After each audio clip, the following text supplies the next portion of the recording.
Thiruvananthapuram Lok Sabha മണ്ഡലത്തിലേക്ക് BJP. അപ്രതീക്ഷിത സ്ഥാനാർത്ഥിയെ രംഗത്തിറക്കുമെന്ന വിവരമാണ് പുറത്തുവരുന്നത്. ശശി തരൂർ എന്ന വിശ്വപൗരനോട് മത്സരിക്കാൻ മണ്ഡലത്തിൽ 2ാം സ്ഥാനക്കാരായ ബി.ജെ.പി. കരുത്തരെ തന്നെ തിരഞ്ഞെടുക്കുമെന്ന സൂചന നേരത്തെ തന്നെ പുറത്തു വന്നിരുന്നു. ഇപ്പോഴിതാ തികച്ചും അപ്രതീക്ഷിതമായ ഒരു പേരാണ് തിരുവനന്തപുരത്തെ ബി.ജെ.പി. സ്ഥാനാർത്ഥിയായി ഉയർന്നു വരുന്നത്. മലയാളികളുടെ പ്രിയപ്പെട്ട നടിയും നർത്തകിയുമായ ശോഭന തിരുവനന്തപുരത്ത് മത്സരിക്കുമെന്നാണ് വിവരം. ഇതിലൊരു കൗതുകമുണ്ട്. കോൺഗ്രസ് സ്ഥാനാർത്ഥിയായ ശശി തരൂരുമായി ശോഭന അടുപ്പത്തിലാണെന്ന തരത്തിൽ ഗോസിപ്പുകൾ മുമ്പ് പരന്നിരുന്നു. 3ാം ഭാര്യയായ സുനന്ദ പുഷ്കറിന്റെ മരണത്തിന് ശേഷമാണ് ഇരുവരും തമ്മിലുള്ള അടുപ്പത്തെക്കുറിച്ചുള്ള അഭ്യൂഹങ്ങൾ പ്രചരിച്ചിരുന്നത്. തരൂരിനെതിരെ ബി.ജെ.പി. സ്ഥാനാർത്ഥിയായി ശോഭന എത്തുമ്പോൾ ഈയൊരു കൗതുകം കൂടി അതിലുണ്ട്.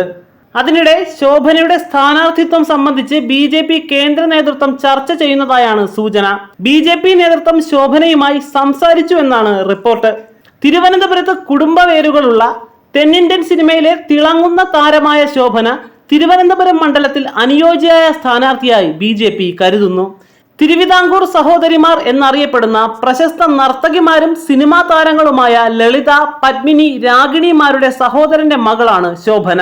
ബി.ജെ.പി. സ്ഥാനാർത്ഥി പട്ടികയിൽ തികച്ചും അപ്രതീക്ഷിതമായി കേൾക്കുന്ന പേരാണ് ശോഭനയുടേത്.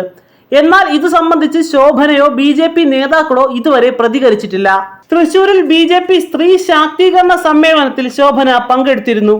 പിന്നാലെ നടി ശോഭനയ്ക്കെതിരെ സോഷ്യൽ മീഡിയയിൽ രൂക്ഷ വിമർശനവും ഉയർന്നിരുന്നു. മോദി ബി.ജെ.പി. അനുകൂല പരാമർശങ്ങളുടെ പേരിലായിരുന്നു വിമർശനം. നാം ജീവിക്കുന്നത് മികച്ച നേതൃത്വത്തിന് കീഴിലാണ്. ഒരു പരിപാടിയിൽ ഇത്രയധികം സ്ത്രീകൾ പങ്കെടുക്കുന്നത് ജീവിതത്തിൽ ആദ്യമായിട്ടാണ് താൻ കാണുന്നത് എന്നിങ്ങനെയൊക്കെയായിരുന്നു ശോഭനയുടെ പരാമർശങ്ങൾ. ഇതാണ് സൈബർ ആക്രമണങ്ങൾക്ക് കാരണമായത്.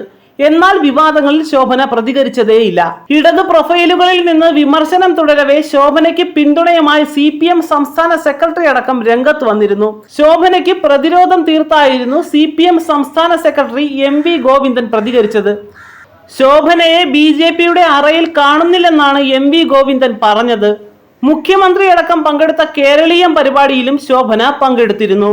തിരുവനന്തപുരം മണ്ഡലത്തിലേക്ക് കേന്ദ്രമന്ത്രിമാരായ നിർമ്മല സീതാരാമൻ, ജയശങ്കർ, രാജീവ് ചന്ദ്രശേഖർ ഉൾപ്പെടെയുള്ളവരുടെ പേരുകൾ ഉയർന്നു വന്നിരുന്നു. സ്ഥാനാർത്ഥി ആരെന്നറിയാൻ പ്രഖ്യാപനം വരെ കാത്തിരിക്കേണ്ടി വരും.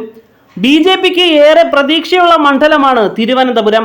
അതിനാൽ സ്ഥാനാർത്ഥി നിർണയവും ഏറെ ശ്രദ്ധയോടെയായിരിക്കും. രാജീവ് ചന്ദ്രശേഖർ മാധ്യമ സ്ഥാപനത്തിന്റെ ഉടമ എന്നതിനപ്പുറം തിരുവനന്തപുരത്തിന് പരിചയമുള്ള ആളല്ല.